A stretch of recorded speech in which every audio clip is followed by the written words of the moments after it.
Assalamualaikum warahmatullahi wabarakatuh. Alhamdulillah, syukurillah, wassalatu wassalamu ala rasulillah sayyidina wa maulana Muhammadin sallallahu alaihi wasallam wa ala alihi wa sahbihi wa man walah.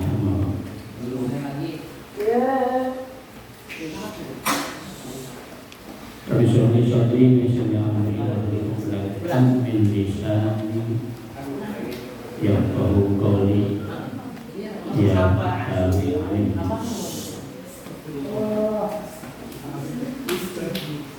Kaifahan hukum?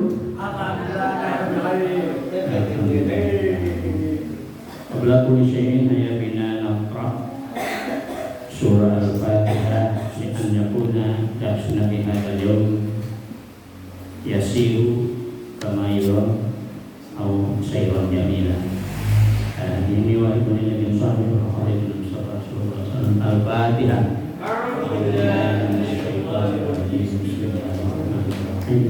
Alhamdulillahirrahmanirrahim ar-Rahmanirrahim maliki yaumiddin iyyaka na'budu wa iyyaka nasta'in ihdinas siratal mustaqim siratal ladzina an'amta 'alaihim ghairil maghdubi 'alaihim waladdallin amin.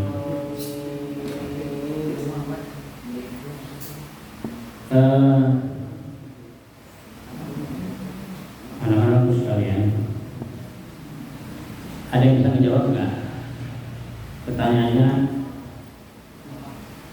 negara mana yang dianggap pendidikannya itu terbaik di dunia ini? Finlandia. Berarti udah tahu ya. Finlandia itu bisa dengan pendidikannya itu membuat negaranya menjadi negara yang maju dan sejahtera.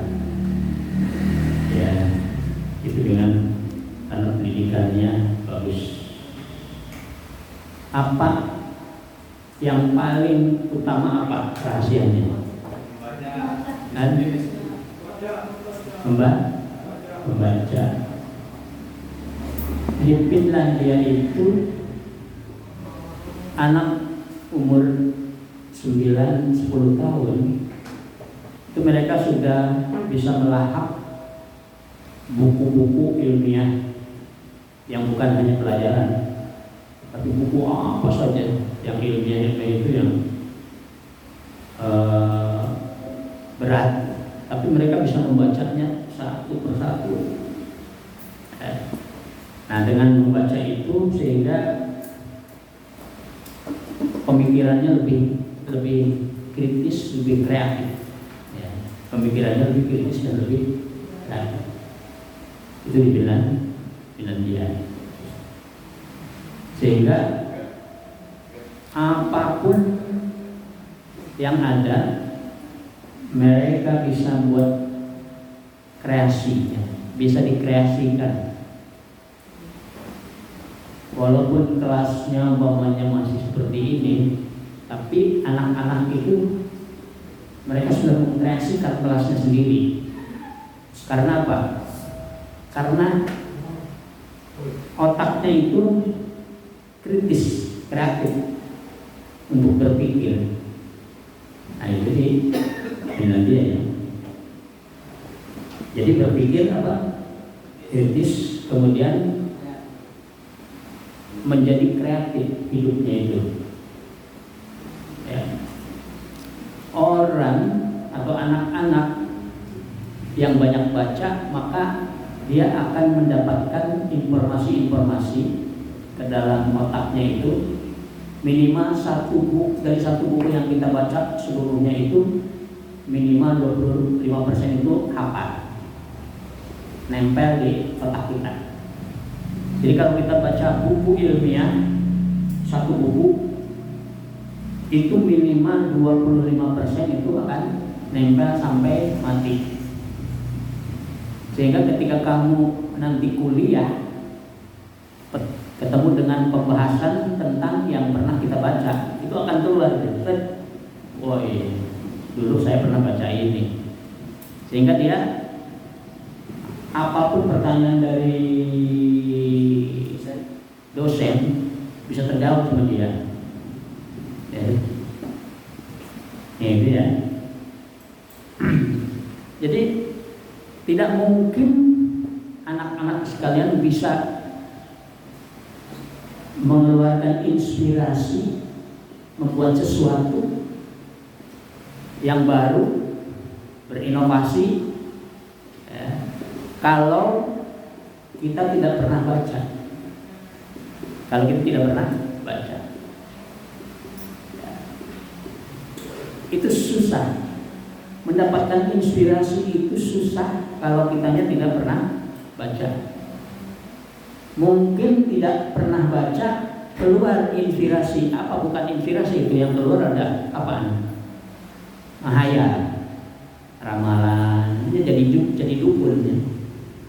Bukan jadi orang ilmiah akademik, tetapi jadi dukun, ngeramal ya. Coba yang ngeramal, ini tangannya juga, wah ini tangannya ada tulisan M, berarti akan jadi orang yang maju. Atau wah ini jadi orang yang memblend karena M gitu. Kalau duitnya kecil, wah kamu akan memblend nih. Tapi kalau kasih duit banyak, wah kamu akan maju. Orang begini begitu dan nyembelih ayam, apa itu ayam hitam, kemudian darahnya diminum dan sebagainya, itu akan muncul seperti itu nantinya. Itu kalau tidak baca. Tapi kalau baca, kamu akan kritis, ya, pikiran kamu akan kritis. Sehingga ketika ustadz atau dukun memberikan syarat begini begitu dan sebagainya, itu kamu akan kritis lah. Untuk apa? Ayam hitam disembelih kemudian darahnya diminum, padahal darah itu haram, maka tidak akan terjebak ya. Tidak akan terjebak. Begitu juga dengan dengan hipnotis. Hipnotis itu kalau kitanya sadar, kalau pikiran kitanya itu kritis, itu tidak kena hipnotis. Kan kamu sering pernah dengar ya, ada orang yang ibu-ibu mau ke pasar, keluar duit sekian juta. Nah, di mobil ada orang yang hipnotis. Bu, itu kayak apa? Kalung ya, tahu kalung nggak? Kalung emas. Kalung emasnya mau saya jual karena ini disuruh oleh bapak kamu, oleh suami kamu yang namanya ini dan sebagainya. Itu kalau yang kehipnotis gimana? Langsung aja dibuka, udah dikasih. Nah, setelah dilari yang ngehipnotisnya, baru dia sadar, loh, tadi saya kok ngasihkan itu. Nah, itu karena apa? Karena pemikirannya tidak kritis. Kalau pemikirannya kritis, coba ketika dikasih tahu, Bu, itu kalungnya mau dijual, kata suami ke ibu. Loh, suami saya akan berpikir gitu.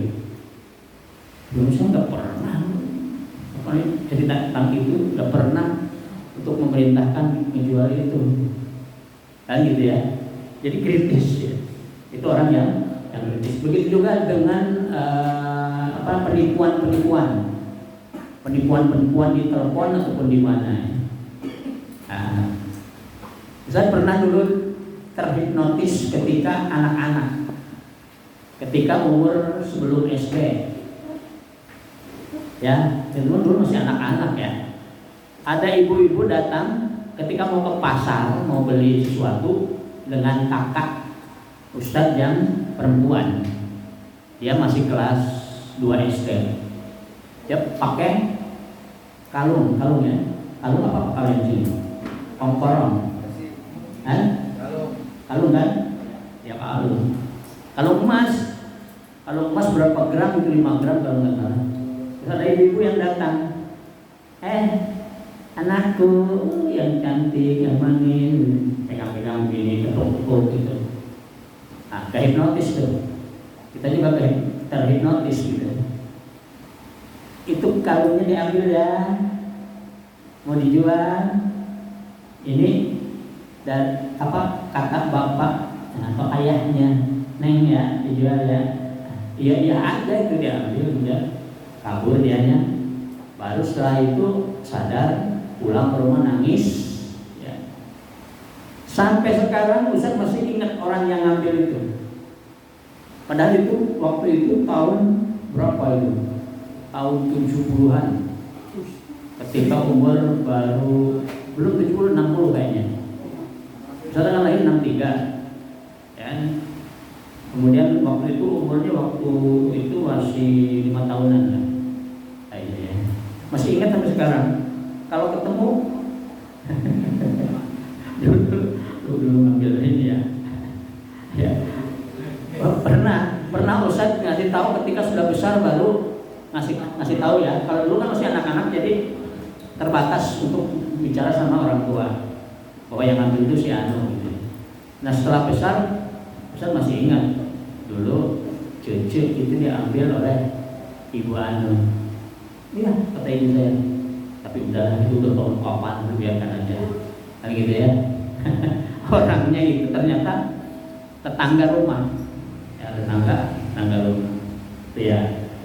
Nah itu jadi dari baca ini akan memunculkan berbagai macam inspirasi. Ya, oleh karena itu maka kamu baca apa saja, buku apa saja kamu baca, lahap tuh buku.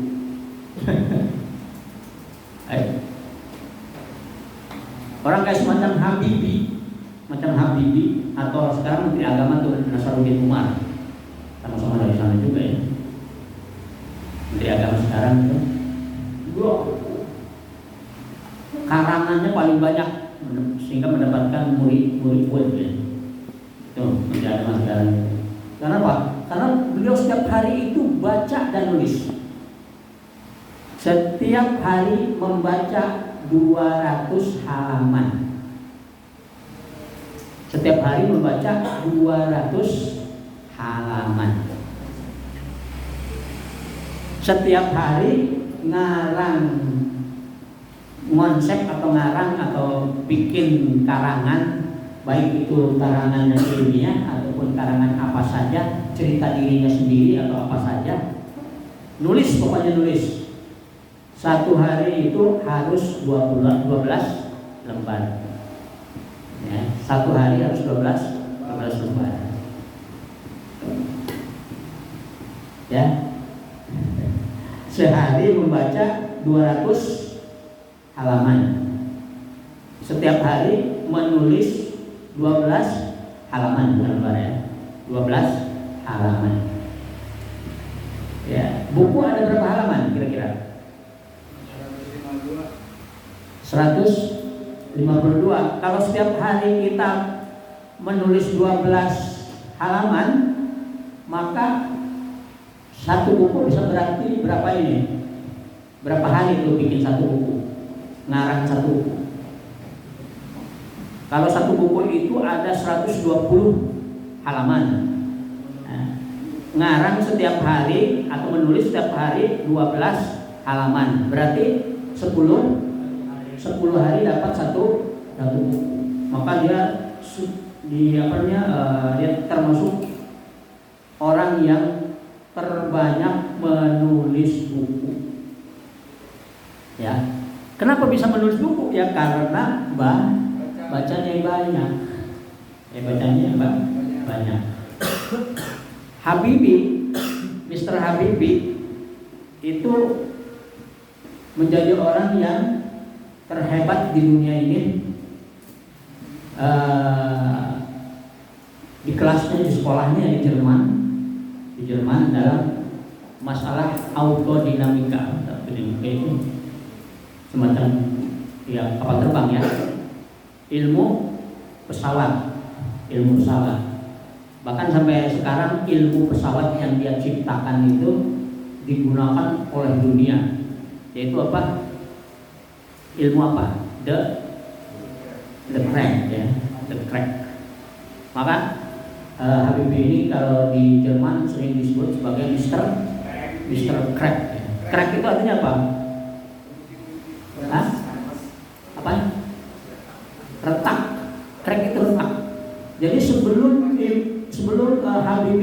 menciptakan itu, menemukan yang menciptakan, menemukan ilmu itu kapal terbang kalau terlalu tinggi di ketinggian yang terlalu ini itu pecah, ada pecahan-pecahan gitu, crack gitu.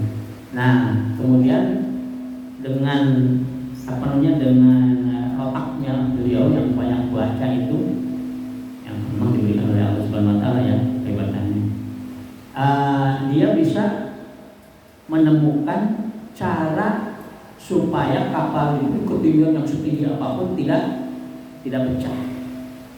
Dicampur dengan apa gitu ya, Allah alam. Nah, kita tidak tahu ya kimia apa gitu yang dicampurkan dengan apa sehingga tidak pecah. Itu digunakan sampai sekarang oleh dunia penerbangan atau perusahaan-perusahaan penerbangan seluruh dunia.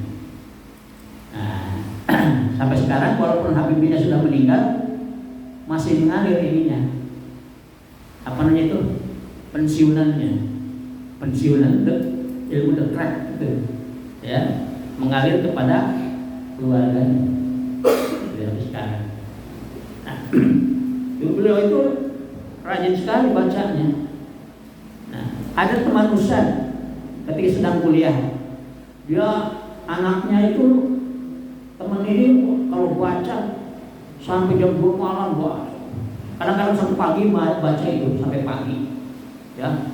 Wah, terus sekarang ini jadi profesor ya. Profesor hebat gitu. Itu teman ustaz. Itu setiap hari itu baca buku apa saja. Suatu saat jam 2 malam ustaz ke situ ya, ke tempat dia. Dia lagi sedang membetul-betulkan kepalanya. Puyeng katanya. Loh, puyeng kenapa? Kehabisan buku yang dibaca.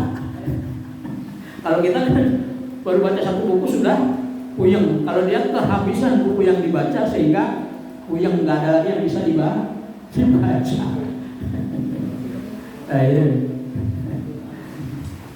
Yang jelas profesor manapun ya, profesor, doktor manapun yang hebat-hebat di dunia ini tidak akan jadi profesor atau doktor yang benar-benar ahli kalau mereka tidak baca.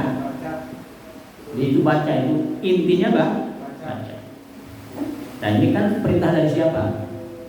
Dari Allah ya. Dalam Al-Quran yang pertama kali turun apa? Perintah baca. Ya. Perintah baca. Padahal waktu itu orang-orang Arab jahiliyah itu belum ada yang suka baca. Tidak suka baca gitu. Mereka itu lebih pandai membuat puisi. Orang-orang Arab pada waktu itu pandai membuat puisi. Kalau sudah bicara dengan bahasa puisinya luar biasa tuh orang-orang Arab itu. Ya. Sehingga puisi ini bisa mengangkat orang yang tadinya di bawah derajatnya menjadi terangkat tinggi. Ya. Bisa menjadikan orang yang biasa-biasa aja menjadi orang yang hebat. Ini dengan puisi. Tapi bisa juga orang yang tadinya derajatnya tinggi kemudian dijatuhkan dengan puisi itu. Nah itu baca. Oke. Itu yang pertama baca ya. Jangan lupa kamu baca terus. Ya baca terus. Bagaimana kamu bisa baca? Coba kira-kira bagaimana kamu bisa baca? Di mana kamu baca? Kapan kamu baca?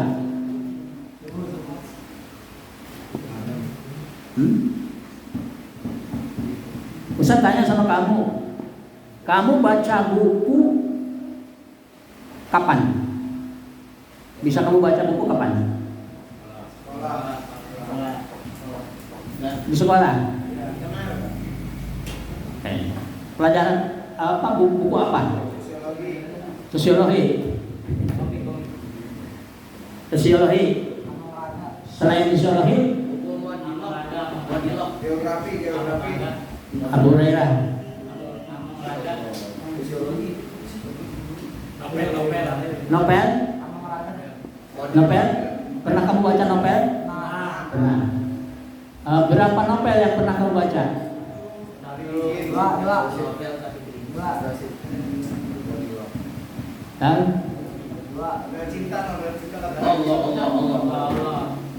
bisa nggak kamu sehari baca seperempat buku? Bisa nggak kira-kira? Hah? Nggak pede? Baca nggak pede? Nggak pede apa males? Bukunya Nah, bukunya nggak ada, ini bagus. Berarti kamu sudah kekurangan buku, ya kan? Buku bacaan. Ya. Baca itu kapan saja ya, di mana saja,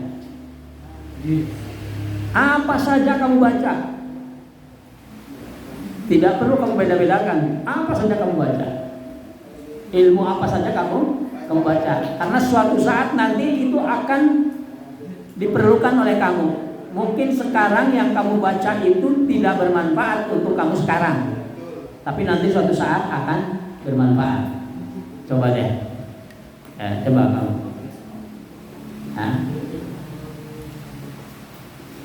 Kapan saja, di mana saja, dan apa saja kamu baca. Bahkan kamu menemukan kertas di jalan. Nah, ini ajaran dari Kiai Ustadz dulu, ya. Kiai Ustadz dulu ya. Pernah ada teman Ustadz, ya kan? Jalan di pesantren itu, kalau dari sini mungkin ke sana ya, ke mana, ke tempat tidur kita, ke kamar. Kalau dulu kan dari sekolah ya, yang pesantren Ustadz nih ya, dari sekolah ke tempat tidur itu jauh, kira-kira berapa, bisa sampai setengah kilometeran atau 1 kilometer. Itu melewati apa? Melewati pohon-pohon, melewati kebun gitu. Gitu ya. Ketika sedang lewat, kebetulan Pak Kiai juga lewat. Nah, kemudian di situ ada apa? Di situ ada bekas koran yang sudah terpotong-potong. Ya, selembar kertas koran yang terpotong-potong. Kemudian karena teman Ustadz itu takut dimarahin, karena apa?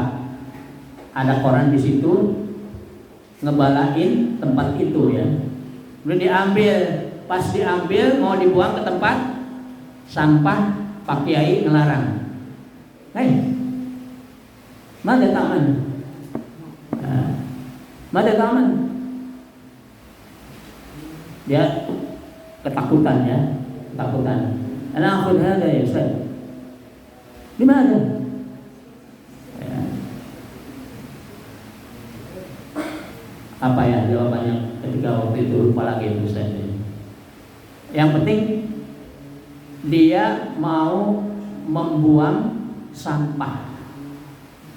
Jadi niatnya mau membuang sampah ke tempat sampah itu. Lah. Jangan. Walakin ikra awalan. Ya, ikra awalan, baca dulu. Oke. Jadi koran yang yang sudah sobek mau dibuang itu disuruh dibaca dulu. Saking apanya? Saking pentingnya membaca. Ya. Kata Pak Kiai, boleh jadi koran yang dibuang itu ada informasi untuk kamu sendiri, apakah lowongan kerja atau apa ya, sehingga kamu menjadi orang yang pintar, gitu ya. Ini saking pentingnya membaca. Ini kalau kamu ingin menjadi orang yang berhasil, jadi banyak baca. Itu yang pertama. Yang kedua, kamu menjadi orang yang kreatif, inovatif, dan komunikatif dengan membaca itu. Ustadz orangnya diberikan banyak kelebihan oleh Allah Subhanahu Wa Taala dalam kesenian, ya, dalam kesenian. Di antaranya qiraat. Ya, qiraat itu di Kuningan tingkat kabupaten dapat juara 1. Kemudian ketika di Gontor itu Ponorogo pernah. Kemudian dari Gontor belajar di UIN. Di UIN itu utusan mahasiswa qiraat seluruh Jabodetabek. Waktu itu walaupun tidak menang, ya. Tapi sudah punya pengalaman. Saya sering baca Al-Quran di UIN, kemudian sampai di Istora Senayan itu sudah pernah juga. Ya, lapangan apa di Bung Karno itu, ya, di sana Stadion Bung Karno, ya. Dan di hadapan waktu itu 2 menteri, ya. Ada 2 menteri pernah gitu. Itu qiraat. Kemudian kaligrafi, ya. Ini bisa kaligrafi sampai ikut lomba sampai tingkat nasional, ya. Dari mulai tingkat desa, kecamatan, kabupaten, provinsi, nasional. Walaupun di nasional belum dapat juara 1, ya. Karena udah keburu tua. Waktu itu lomba kaligrafi nasional itu umur Ustadz sudah 35 tahunan. Jadi tahun depannya sudah tidak bisa lagi. Mungkin kalau tahun depannya masih ikut bisa jadi juara 2, juara 1 sih bisa, ya. Dengan kitanya berusaha. Karena udah tahu yang cara lomba itu begini dan sebagainya. Di tingkat nasional itu begini begitu dan sebagainya. Ya, kebetulan juga yang suka jadi juri nasional kaligrafi itu kakak Ustadz sendiri, ya. Kakak, ya, yang mendirikan pesantren kaligrafi di Sukabumi, ya. Itu kaligrafi. Nah,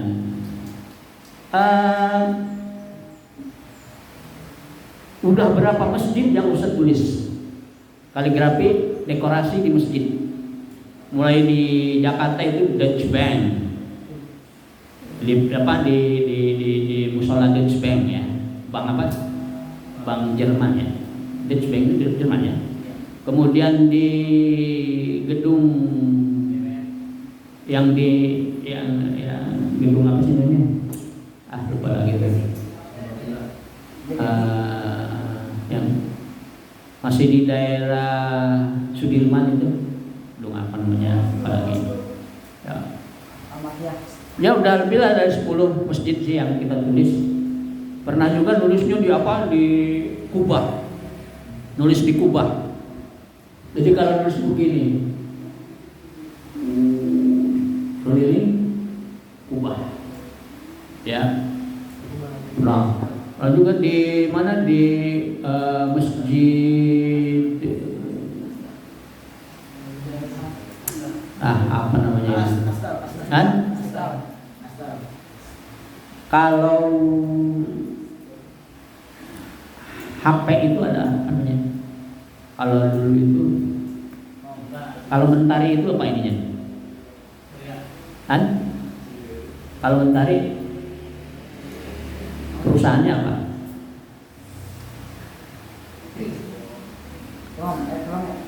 Hah? Ya. Itu di masjid itu, masjid apa ya? Saya lupa itu namanya itu. Itu di daerah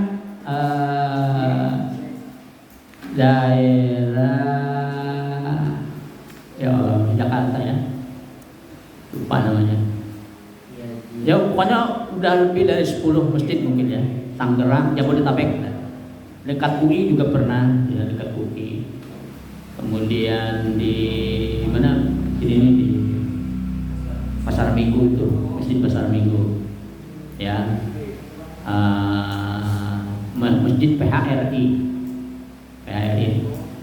HL itu apa? Persatuan hari raya. Hotel dan apa itu? HL, hotel dan restoran. Hotel dan restoran. Perusahaan atau persatuan hotel dan restoran di Jakarta. Nah, juga di situ ya. Kemudian besar Jumat juga pernah, besar Jumat. Sini di Cikupa pernah juga. Kemudian di Tangerang pernah juga, di sini daerah di Tangerang kota ya. Ciputat pernah juga. Ya, Ciputat. Kemudian di Ciledug Universitas Muhammadiyah pernah juga. Masjidnya kan? Taklim apa? Citayam, Bogor. Di Bogor pernah juga. Bogor itu yang deket apa di Depoknya. Pernah di Depoknya. Kemudian Sawangan pernah. Ya mungkinlah 10 lebih dari 10 masjid sih pernah nulis ya. Dan itu 1 meternya berapa? 1 meter.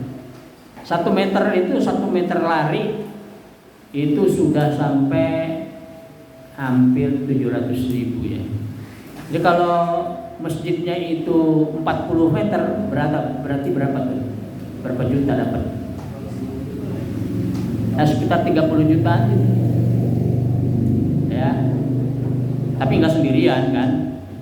Kalau 3 orang berarti bagi 3 ya 10 jutaan dapat. Oh, mahal ya kaligrafi itu. Belum lukisan-lukisan kayak begini, lukisan-lukisan begini. Itu kalau kitanya sudah punya nama, kayak Ade Peiros, kemudian Amri Yahya, kemudian siapa? Jetpol.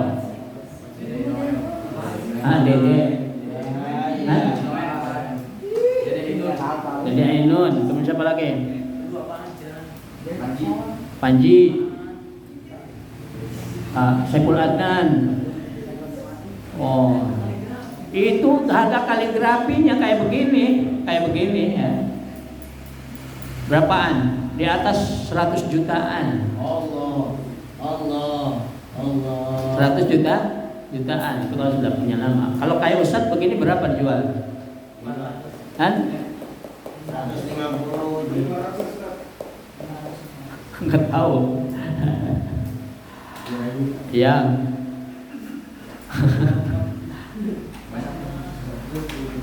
Ya 500.000 itu lumayan kan.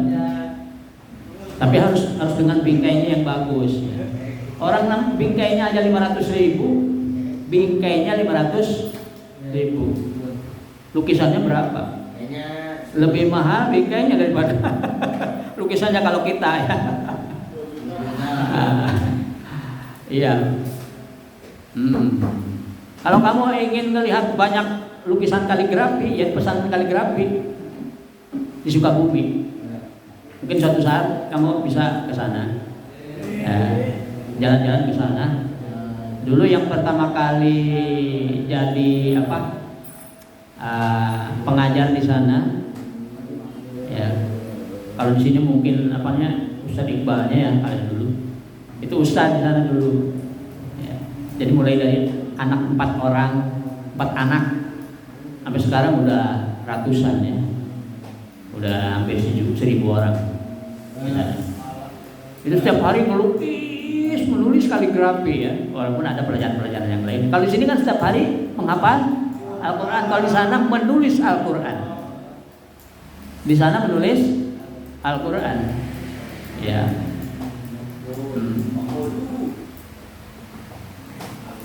Oke. Ini karya lukisnya. Belum karya tulis kaligrafi di setiap buku-buku agama kayak semacam begini. Kalau dulu ini yang namanya tulisan Arab di dalam buku itu bukan dicetak pakai komputer seperti sekarang.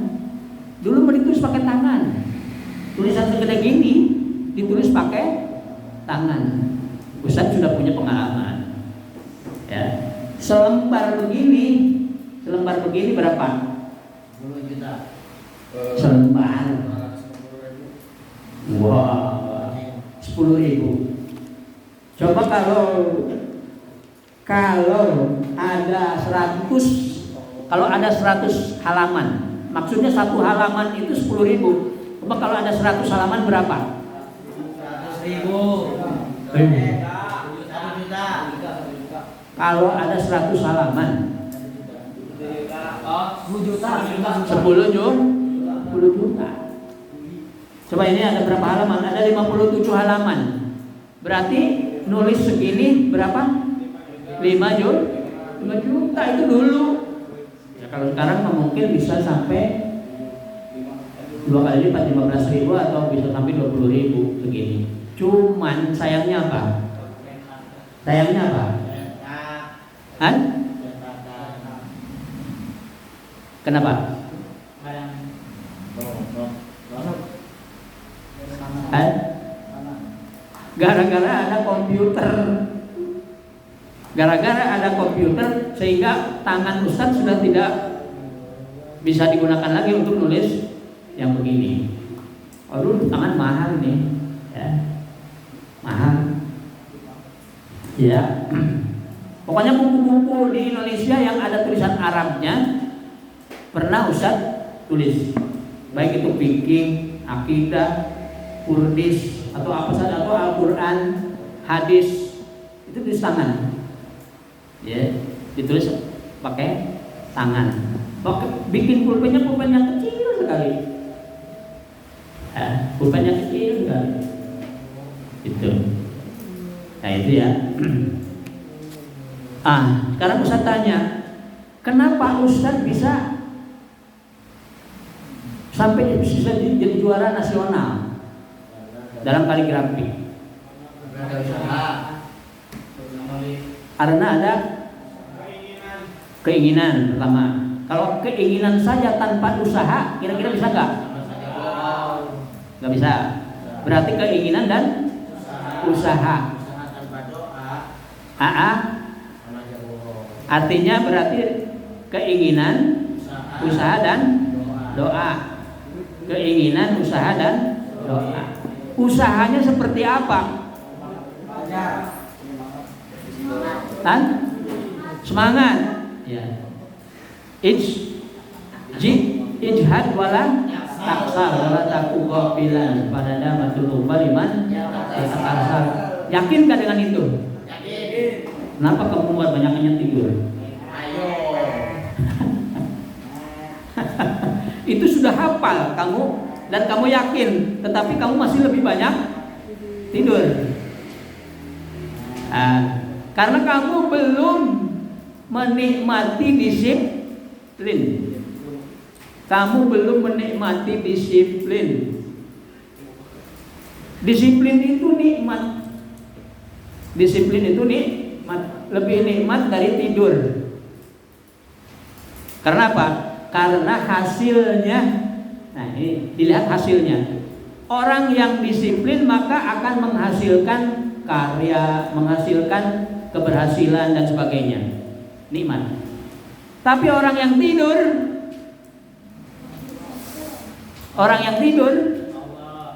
menghasilkan apa? Menghasilkan mimpi. Mimpi itu nyata enggak? Enggak nyata. Jadi nantinya jadi orang yang selalu mimpi yang kosong. Jadi pepesan kosong, nggak dapat apa-apa. Ya. Jadi yang ketiga apa? Disiplin. Pengalaman Ustaz ya. Pengalaman Ustaz nih, biar mungkin kamu bisa bisa niru. Kenapa kaligrafinya jadi bagus?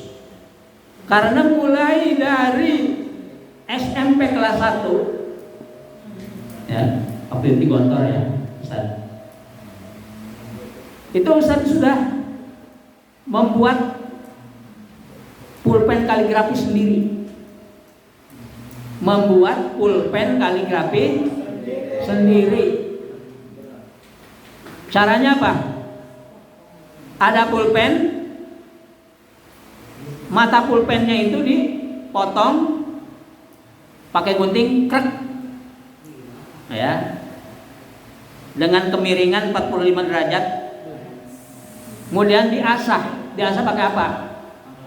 Amplas yang paling halus. Setelah itu diamplas di mana? Di sini di apa?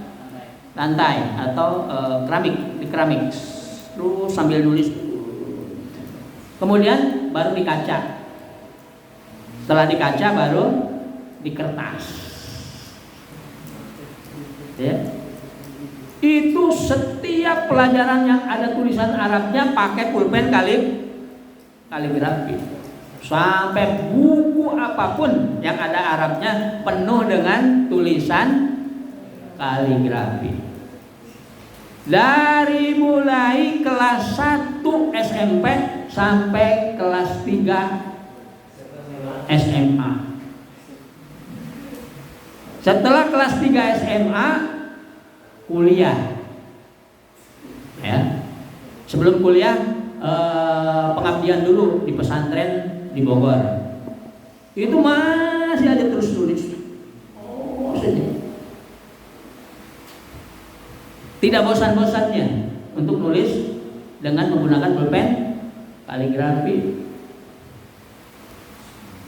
Ya. Maka tulisannya jadi lumayan. Bandingkan dengan kamu, ayo lomba dengan Ustaz. Yang udah kelas 3 SMA mana? Kamu udah kelas 3 SMA, tulisannya seperti apa coba kaligrafinya? Ketika Ustadz kelas 1 aliyah, kelas 1 SMA di Gontor itu sudah disuruh untuk menulis pada rapot. Rapot kalau di Gontor itu pakai apa? Pakai tulisan Arab ya, berbahasa Arab semua. Jadi nilai sama nun 8 ya, tismun 9 pokoknya. Tulisan angkanya kemudian tulisannya tismun ya. Kalau nilainya 4 arbaun, nilainya 1 wahidatun ya. Karena mu'anas ya. Natijah itu mu'anas mutakan. Mu'anas ya. Wahidatun itnatani kalau 2. Salatun arbaun khamsun sittun. Ustaz sering matematik itu wahidun wanus. Wahidun wanus itu berapa? 1,5. Matematiknya Ustaz kurang bagus ya. Itu teori matematik. Tapi kalau ngitung uang Ustaz nggak kalah. Ngitung uang atau ngitung angka segini kali segini bisa lebih cepat dari orang yang bisa teori matematik gitu ya. Cuman cara Ustadz menghitung itu yang dianggap salah oleh mereka ahli matematik, karena mereka punya teori sendiri ya, matematik harus begini. Kalau begitu berarti salah gitu ya. Walaupun isinya sama. Walaupun isinya sama. Ya itu. Enggak apa-apa, masing-masing punya keahlian. Itu kaligrafi. Sampai sekarang Ustaz masih terus saja menulis kaligrafi. Baik ini ataupun sekarang ini lagi sedang menulis nama-nama orang. Ya, yang keluarganya pengen dituliskan pakai tulisan Arab, kemudian dengan hiasan-hiasan pinggirnya pakai pensil. Ya, pakai pulpen dan pensil warna hitam. Warnanya hitam saja. tapi bagus. Itu kita bikinkan. Setelah ditulis pakai pulpen, pakai pensil dengan yang bagus, kemudian pinggirannya ada hiasan-hiasan, ya, supaya tidak hilang, disemprot pakai apa? Vernis atau clear. Nah, tuh ya. Jadi ini sebetulnya sumber apa? Sumber rizki. Ya. Min mafatihil rizki. Ya. Al-khattu min mafatihir rizki. Kaligrafi itu merupakan pintu atau kunci rizki. Miftahur rizki. Min mafatihir rizki. Dari miftah-miftahnya rizki dari Allah. Ya. Dan kaligrafi Al-Quran itu menulis huruf-huruf Al-Quran. Ya. Rizki yang paling bagus adalah rizki yang dari Al-Quran. Jadi rizki yang paling bagus itu adalah rizki dari kita ngajarkan Al-Quran. Kamu sudah jadi hafid Al-Quran, ngajarkan tajwidnya, ngajarkan menghafal Al-Quran, ngajarkan kaligrafi Al-Quran. Itu rizkinya paling halal, paling baik dibanding dengan rizki dari yang lainnya. Itu hadis Rasulullah. Itu di dunia, belum di akhirat nanti. Man kataba Bismillahirrahmanirrahim bil khatil jamil dakhala jannah bighairi hisab. Ada hadis Rasulullah ya, walaupun tidak sahih. Barang siapa yang nulis Bismillahirrahmanirrahim dengan kaligrafi yang indah, maka dia akan masuk surga tanpa hisab. Luar biasa ya.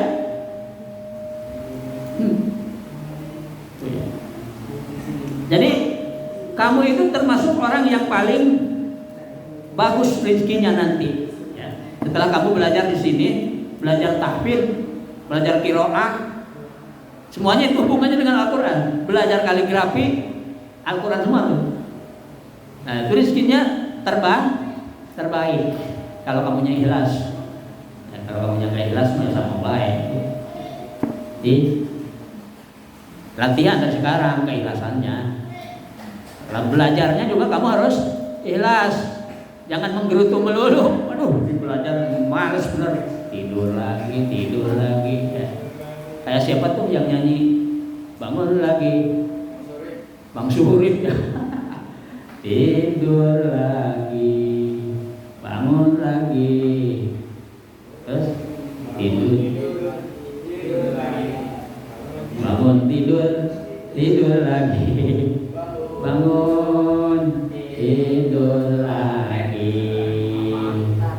Ini teori Bang Surip itu sebetulnya bukan dia memerintahkan supaya tidur lagi, tapi itu apa? Sindiran sama kamu tuh cuma tidur lagi gitu. Kapan kamu akan jadi orangnya kalau kamu tidur melulu? Ya. Jadi coba untuk rajin dan disiplin. Itu enak sekali jadi orang disiplin dan rajin itu. Ya, orang disiplin dan rajin enak sekali. Ya. Nah, ini ya, itu untuk kesuksesan kamu ya. Tadi apa? Membaca, kemudian disiplin, kemudian berpikir kritis, kreatif, inovatif dan komunikatif. Ya, disiplin jangan lupa ya. Disiplin apa? Disiplin belajar dan ya, tadi itu harus ada doa. Jangan sampai kamu tidak sholat. Ya. Ini tambahan lagi, sholatnya juga bukan hanya sholat yang wajib saja. Tapi kalau kamu ingin jadi orang apa saja yang hebat, maka sholat jangan ditinggal. Sholat malam jangan ditinggal. Sholat duha jangan ditinggal. Ya. Sholat wajib jangan ditinggal. Sholat tahajud jangan ditinggal. Sholat duha jangan ditinggal. Walaupun hanya 2 rakaat. Ada di sini yang sudah membiasakan sholat malam tahajud? Alfan, kamu? Kalau yang selalu terus sholat malam walaupun hanya 2 rakaat dan sholat duha walaupun hanya 2 rakaat, suatu saat kamu akan, oh iya benar. Iya. Mungkin sekarang mau masih apa sih? Saya nggak dapat apa-apa. Coba ntar dah. Berapa tahun yang akan datang, kamu akan merasakan khasiatnya dari sholat malam dan sholat duha. Maka di sini kan ada perintah atau apa di sini? Wajib apa disarankan untuk sholat duha? Wajib nggak? Kalau SD kayaknya setiap pagi. SMP SMA harus kesadaran sendiri. Kesadaran sendiri karena kamu berpikir oh iya supaya saya maju, supaya saya mendapatkan apa namanya kesuksesan, ya saya sholat malam walaupun 2 rakaat. Saya harus sholat duha walaupun 2 rakaat. Yang bagus 8 rakaat. Ya 2 rakaat aja dulu dah kalau nggak bisa. Ini sudah bel, kan? Sudah yakin? Mungkin untuk hari ini Ustadz tidak memberikan pelajaran qiraat dulu ya, tapi untuk memberikan semangat dulu. Setelah kita ujian, setelah kita libur beberapa, maksudnya libur belajar, bukan libur pulang kampung ya. Supaya kamu semangat lagi untuk belajar. Jadi baca, disiplin ya, kreatif, inovatif dan komunikatif, berpikir yang kritis. Iktafaina bihadza wa insyaallah nastamiru bima ba'd wa ila liqa fil munasabah atiyah. Dan jangan lupa bahasa Arab, bahasa Inggris kamu itu harus disiplin. Kamu cari teman yang mau berbicara bahasa Arab. Danang, kamu cari teman siapa yang bisa atau yang mau bicara bahasa Arab atau bahasa Inggris walaupun salah.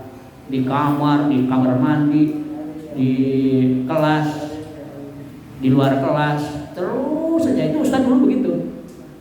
Kenapa bisa ngomong? Ya karena begitu terus saja. Itu disiplin berbahasa. Tanpa adanya disiplin kamu tidak akan dapat bahasa itu. Bahasa itu memang harus disiplin. Wah, di Gondor masalah disiplin bahasa itu. Semua anak itu jadi intelijen, jadi spionase. Jadi nggak ada istilah, oh saya sama teman kamu kalau saya ngomong bahasa Indonesia jangan tulis ya, nggak bisa. Karena kalau ngomong sekali udah dipanggil dikasih kertas untuk mencari temannya yang bicara lagi. Kalau sudah 3 hari tidak menemukan orang bicara, ditambah lagi. Jadi nggak ada istilah teman untuk berbicara selain Arab dan Inggris. Wa akhiran aqulu lakum assalamualaikum warahmatullahi wabarakatuh.